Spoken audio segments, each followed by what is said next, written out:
Hi guys, thank you for tuning into my channel. I know this is very different from the usual setup on my channel. Most of my videos have been kind of like travel videos and things of that nature and vlogs, but today I'm going to be doing a sit down and we're going to be talking all about this right here, my natural hair journey. So if you want to know more about that, stay tuned. Yeah, so one of the main things that people, when they do see my natural hair, is how did you get your hair to grow, and what do you do to your hair, what do you use, and things like that. So I thought I would make a video and just kind of include all those things, because I know that I enjoy watching videos that include that kind of information. So I thought I would just contribute to that in the YouTube space and tell you my story. Of course, everyone's hair is different, everyone body is different, and how you grow hair is different, so what might work for me may not have worked for you, but I'm just telling you kind of like what I've done and what I'm doing currently. So we're gonna go and start first of all from the kind of hair that I had before I had my natural hair. So when I was in high school and in primary school, I had relaxed hair, and it was long and it was relatively healthy, and so that's what I had. That was the hairstyle that I had during that time. I was happy with that, and after a while, after some time passed, I started having some reaction on my scalp, and it was just very uncomfortable. It just wasn't right. And my mom took me to the GP, the doctors, and then they checked, you know, what was happening, and they said, okay, she might be having a chemical reaction of some sort, you know, what do you use on her hair, etc. So my mom explained that, you know, we used relaxer, she has relaxed hair, this is what we use, etc. So the doctor recommended that I pretty much stop using it, that my scalp is too sensitive for it, and that's what essentially prompted the big chop, as you know, the beauty community uses, is the big chop. So that's when the big chop happened for me. So I went home that day, and funny enough, it was like during the summer break.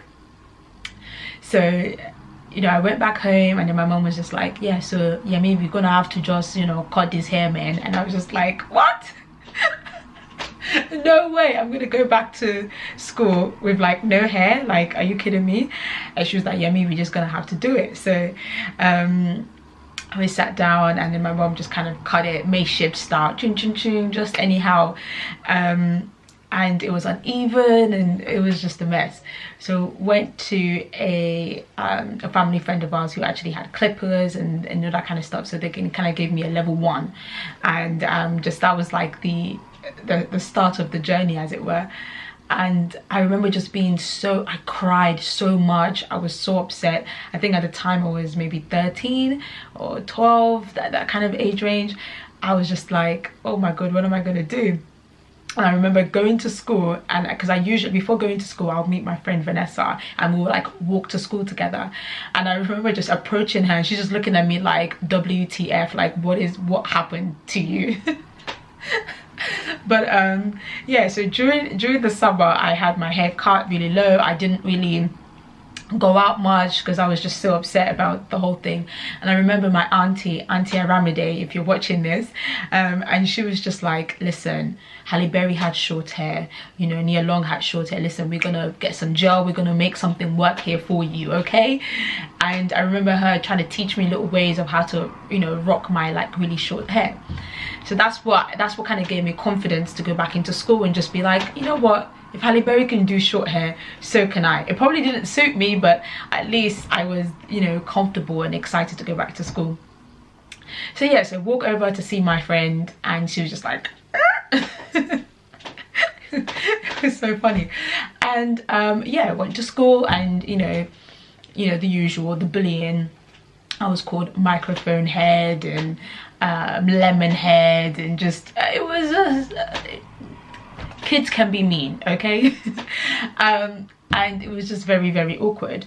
And then once my hair grew like this much, I was just like, yep, that's it, it's long enough to get some hairstyles in it, let's do that. So you know, I have braids and twist outs and things like that. So that's what kind of I started with, and that's what helped my hair grow. It was just like, it just didn't see any daylight. It was just in braids, in protective hairstyles during that early growth stage.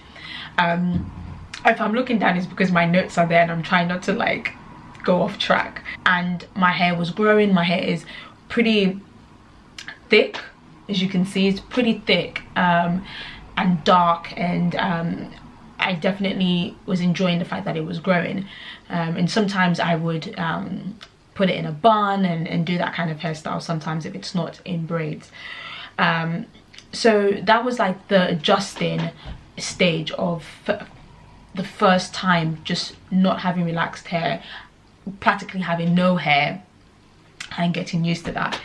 And yeah, so that's kind of like the hairstyles I was doing.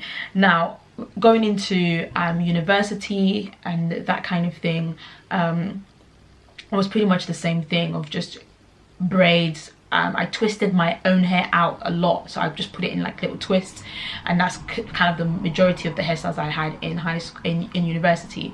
I was kind of a tomboy as well, so it was just like, it was just easy to manage. I just twist all my hair, put it in a bun, and I was good to go. In terms of products that I was using, it was pretty much Tresemme. I was just wash, condition, and then I would just get my hair blow dried. So I did use heat on my hair when it was time to blow dry, because it was just too thick to let it naturally air dry. So, you know, I had to use an actual electronic blow dryer to blow it out and have it in a state where I can actually braid it. So that's kind of what I did. I didn't really do too much. I may have used natural oils like olive oil, coconut oil, sulfate in terms of like to help dandruff on my scalp, but that was like the most product that I used. I wasn't using anything else apart from those kind of basic things. The hairstyles that I have now, you know, I work full-time, and you know, I live in London. The weather is always raining, and you guys know that rain is like damn near kryptonite for natural hair. So I don't really have it in this kind of hairstyle normally, because it would just be a nightmare to deal with. So currently I have weaves, I have wigs, mainly wigs. So I have a closure. I'll use a closure for my wigs, and that's kind of how I kind of have my hair. So I hardly have it out. In the summertime I might do a hairstyle like this or something like that, but the majority of the time I do kind of lock it away and put it away in a braid, in a wig or something.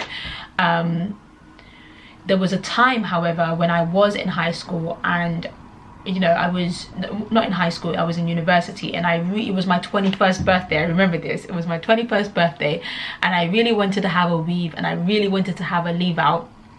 And I remember getting my friend Vanessa to do my hair with me, and she did a weave with a middle part, and I texturized the leave out, and I did that for a while.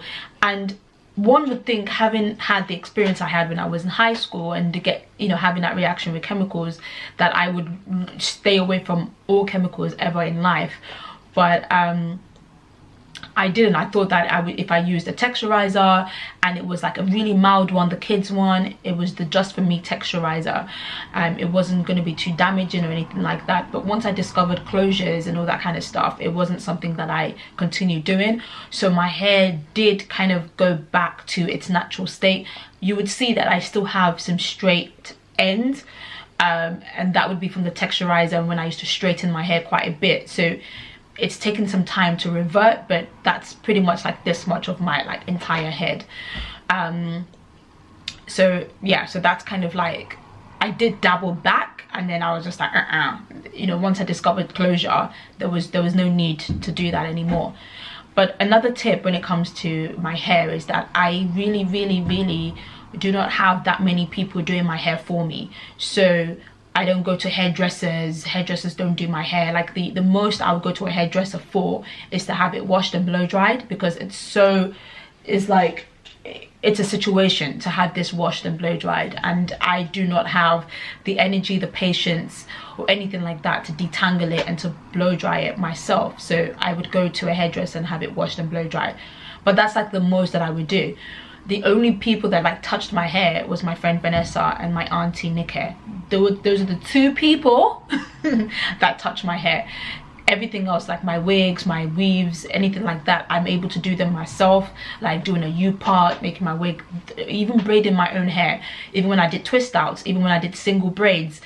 Those things I know how to do it on my own self. So I think that contributed to my hair growth as well. I just didn't have too many people just touching my hair, doing my hair anyhow, because I think that can also have an impact on, you know, the strength of your hair and things of that nature if you're having too many people. And then obviously people's hands are different, some people are tighter and you may lose some edges because of it, like all that kind of stuff. So I kind of only keep 2 people, like apart from myself, like who touch my hair. Like I'm not out here in the streets when it comes to hairdressers. So I don't really miss relaxed hair just because I've been natural for so long. So I can't really be like, oh my gosh, I wish, like, obviously there's some hairstyles I'm like, if I had a relaxed hair, that this would just be, I would just nail it. But I'm happy with rocking this, and it kind of works for me. So I'm content with not having a relaxed. There's no too much fuss and stuff. I don't do steaming treatments. I don't do any of those things. I'm thinking of introducing those things to my hair regimen, but my hair has been doing so well without it, so I don't have this like urge to do it.